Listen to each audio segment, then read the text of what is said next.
Hello everyone, welcome again. Previous video में हमने UP constable जो 17 तारीख को पेपर हुआ था, 17 फरवरी 2024 को फर्स्ट शिफ्ट का जीके हमने डिस्कस किया था। यहाँ पर हम डिस्कस करेंगे जो सेकंड शिफ्ट में एग्ज़ाम हुआ था, सेकंड शिफ्ट का यहाँ पर जीके हम यहाँ पर डिस्कस करने वाले हैं। तो पहला क्वेश्चन है, यहाँ पर पूछा गया है लैक्टिक एसिड किन में होता है। तो यहाँ पर इसका करेक्ट आंसर होगा ऑप्शन बी, दही इसका करेक्ट आंसर होगा। दूध और दही में क्या होता है? लैक्टिक एसिड होता है। नेक्स्ट है गोदान निम्नलिखित में से किसके द्वारा लिखित उपन्यास है। तो सीधा सिंपल क्वेश्चन था, मुंशी प्रेमचंद, बचपन से पढ़ते आ रहे हैं, मुंशी प्रेमचंद जी का। भारत का सर्वोच्च नागरिक पुरस्कार है, तो भारत रत्न सबसे सर्वोच्च पुरस्कार है यहाँ पर। इसके बाद आते हैं फिर पद्म पुरस्कार, पद्म विभूषण, पद्म भूषण, पद्म श्री, लेकिन करेक्ट आंसर इसका होगा ऑप्शन बी, भारत रत्न। निम्नलिखित में से किस दिन को भारत में संविधान दिवस के रूप में मनाया जाता है? इम्पोर्टेंट ये क्या 15 अगस्त को आज़ादी मिली थी, 30 दिसंबर को कोई इम्पोर्टेंस नहीं है। कंफ्यूज हुए होंगे तो इन दो में हुए होंगे। देखिए 26 जनवरी को गणतंत्र हुआ था भारत और संविधान दिवस मनाया जाता है 26 नवंबर को। तो करेक्ट आंसर इसका ऑप्शन ए हो जाएगा। नेक्स्ट क्वेश्चन है, साइबर क्राइम की शिकायत दर्ज करने के लिए हेल्पलाइन नंबर क्या है?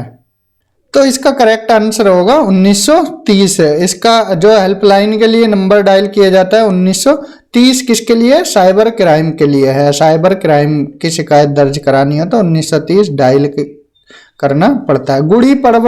गुड़ी पड़वा ये इम्पोर्टेंट है, महाराष्ट्र में मनाया जाता है, तो इसका करेक्ट आंसर होगा ऑप्शन डी। ये रिपीटेड भी होंगे क्वेश्चन, इसलिए अगर आप कोई आगे भी एग्जाम दे रहे हो तो ये आप पढ़ के जरूर जाना, क्योंकि रिपीटेड होते हैं। कितने क्वेश्चन ऐसे देखने को मिले हैं जो ARO एग्जाम से भी अभी 11 फेब को जो हुआ था उससे भी 2-4 क्वेश्चन लगे हैं, इसलिए जो पीछे एग्जाम हुआ करे उनको जरूर देख के जाया करें।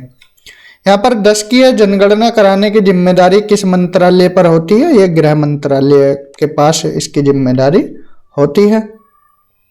राष्ट्रीय मानवाधिकार आयोग का मुख्यालय निम्नलिखित में से कहाँ स्थित है? तो पूछा है नेशनल ह्यूमन राइट्स कमीशन, इसका मुख्यालय कहाँ है? नई दिल्ली में। भारत का सबसे बड़ा अंतर विभागीय अभिसरण, तो यहाँ पर ऑपरेशन कायाकल्प ये किसके द्वारा चलाया गया? सिंपल है, उत्तर प्रदेश के द्वारा चलाया गया। उत्तर प्रदेश पुलिस की टैगलाइन ही पूछ ली है, सुरक्षा आपकी संकल्प हमारा। आर्यभट्ट प्रशिक्षण विज्ञान अनुसंधान संस्थान उत्तराखंड में कहाँ पर है? नैनीताल में है, तो ऑप्शन ए इसका करेक्ट आंसर हो जाएगा। और G20 ये हुआ था, तो इसका सीधा सा मतलब है ग्रुप ऑफ 20। अब G20 में +1 भी हो जाएगा, अफ्रीकन यूनियन को ऐड किया गया है। हमने जो करंट अफेयर्स की 11 घंटे की मैराथन भी कराई थी, तो करंट अफेयर्स सीधी सी बात है 11 घंटे कराएंगे तो वहां से कवर ही हो जाएगा, तो वहां से ही सारे क्वेश्चन लगे हैं जितने भी ये करंट अफेयर्स के क्वेश्चन हैं। संयुक्त राज्य अमेरिका में स्थित ग्रैंड कैनियन निम्नलिखित में किस नदी द्वारा निर्मित किया जाता है? तो ज्योग्राफी का क्वेश्चन है, कोलोराडो से। और जो GST है ये विचार किस कमेटी की या टास्क फोर्स की हेल्प से आया? तो यहाँ पर बेसल कमेटी दे रखी है, केलकर टास्क फोर्स, रेखी कमेटी, रंगाराजन, तो इसका करेक्ट आंसर होगा केलकर टास्क फोर्स। भारत का निम्नलिखित में से कौन सा पड़ोसी देश भारत के साथ भूमि सीमा साझा नहीं करता है? तो मालदीव इसका करेक्ट आंसर होगा। मालदीव समुद्री पड़ोसी देश है। टोक्यो की किसकी राजधानी है? तो सिंपल है, जापान की राजधानी टोक्यो है। थंग का किस राज्य का है? तो ये बुद्धिस्ट द्वारा मनाया जाता है, तो ये करेक्ट आंसर इसका ऑप्शन ए हो जाएगा। नर्मदा नदी कहाँ गिरती है? तो सीधी सी बात है, पेनिनसुलर पठारा, नामदा और ताप्ती, ये किधर गिरती है? अरब सागर की तरफ गिरती हैं। उन गीतों के नाम बताइए जो राधा और कृष्ण के दिव्य प्रेम का गुणगान करते हैं और विशेष रूप से ब्रज में लोकप्रिय हैं।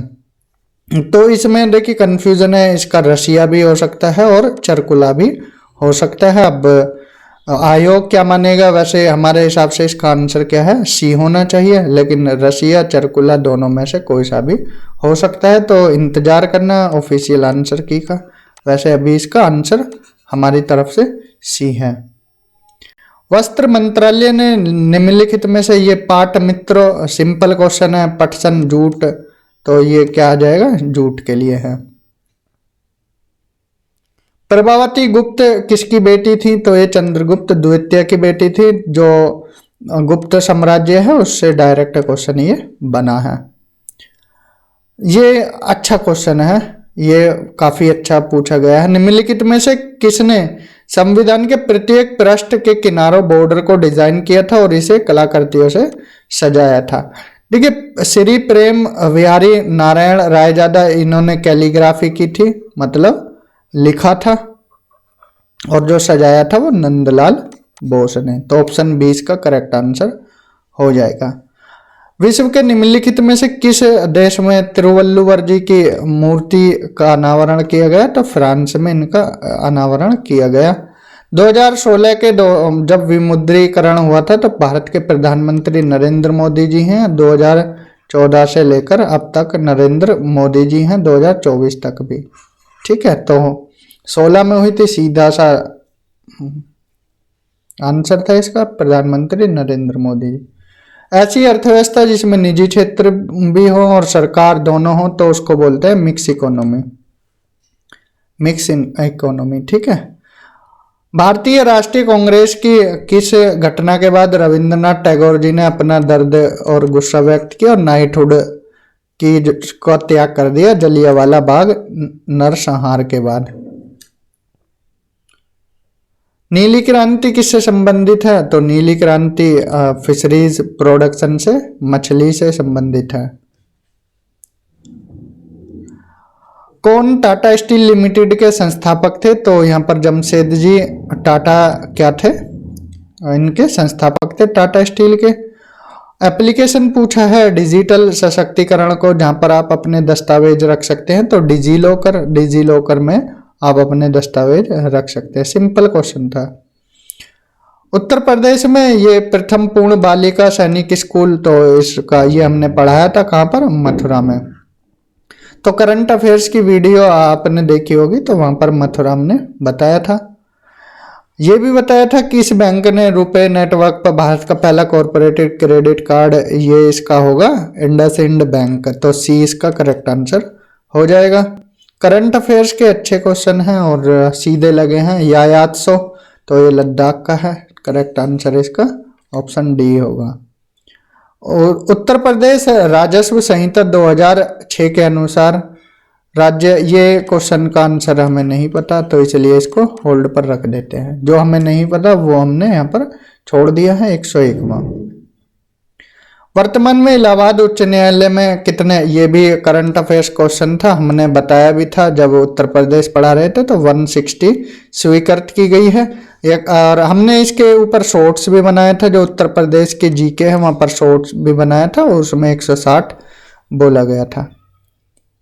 भारत की स्वतंत्रता के बाद उत्तर प्रदेश राज्य के पहले मुख्यमंत्री गोविंद बल्लभ पंत बने। कौन सी व्यापक और दूरदर्शी पहल है जिसका उद्देश्य उत्तर प्रदेश राज्य में महिलाओं को सुरक्षा, सलामती और आत्मनिर्भरता के लिए सशक्त बनाना है, तो इसका करेक्ट आंसर क्या होगा, मिशन शक्ति, ऑप्शन बी। उत्तर प्रदेश की राज्य सीमा निम्नलिखित में से किस राज्य की सीमा को नहीं छूती है, तो तेलंगाना इसका करेक्ट आंसर होगा। दक्षिणी भारत की सबसे ऊंची चोटी अनाईमुड़ी, जो निम्नलिखित में से किस पर्वत श्रृंखला पर है, बालाघाट नहीं हो सकता, विंध्यन नहीं हो सकता, वेलिकोंडा और नीलगिरी है, तो इसका करेक्ट आंसर होगा नीलगिरी पर ही है अनाईमुड़ी। ठीक है, तो करेक्ट आंसर इसका ए होगा। तो अपने आंसर मिलाइए और बताइए कितने जीके में आपके करेक्ट होते हैं। तो इसके बाद हम फिर 18 तारीख की मॉर्निंग शिफ्ट और जब इवनिंग शिफ्ट का पेपर हो जाएगा तो उसके साथ प्रस्तुत होंगे। तो इस वीडियो में इतना ही, और वीडियो अच्छा लगा है तो शेयर कीजिए और चैनल को सब्सक्राइब कीजिए। Thank you, have a good day.